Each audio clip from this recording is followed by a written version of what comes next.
Great to see you, and I want to talk to you now about the midterm, and this will also be true for the final exam, which is going to be pretty much exactly the same. I choose excerpts from the different texts you've been reading, and I ask you to analyze them in keeping in mind what you've learned about the periods, about the topics that are important to the Romantic period and to the Victorian period. We have topics every week, remember, and paying attention to the lectures that are given, both video and written, and using your explicación de text skills and oral recitation skills. Now, this is a chance for you to show what you know, to proudly go in depth on that. It's not a time to be stinting in your responses to the exam. That means, and one thing that I say over and over to students is don't remain on a general level. Don't just make a general comment like the Romantics the male Romantics had a very idealistic point of view about the imagination and writing.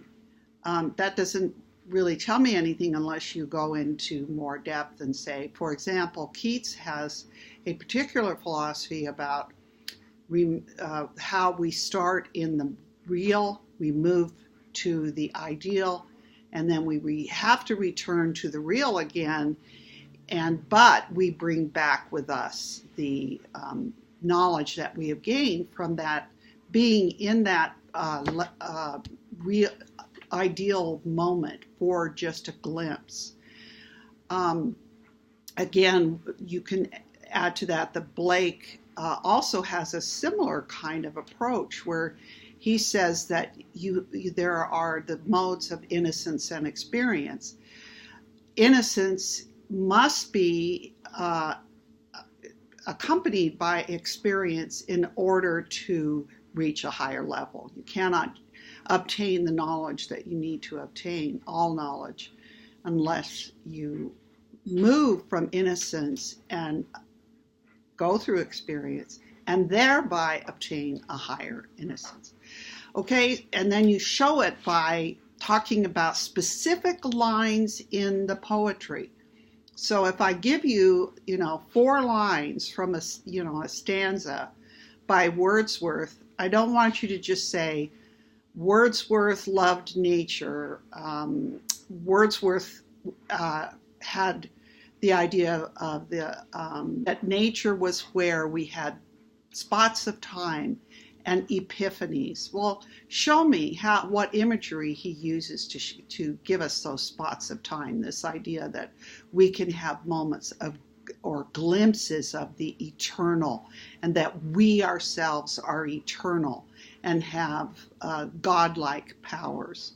Show me where you see that in the word choice, in the rhyme scheme, in enjambment, in tone, in imagery, be very specific. Just know that one of my pet peeves is I can't stand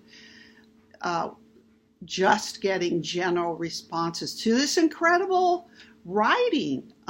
This writing is meant to be alive and powerful in its presence in your moment, in your time. They are still relevant to us today, in other words. So show me that you have read the lectures, watched the lectures. Show me that, and this will be open book, show me that you can read deeply using explicación de text principles. And show me that you have a sense of what the topics are that we have looked at in each week, and how these particular writers are responding. Okay, if you have any questions, please let me know and have a wonderful day. Thank you.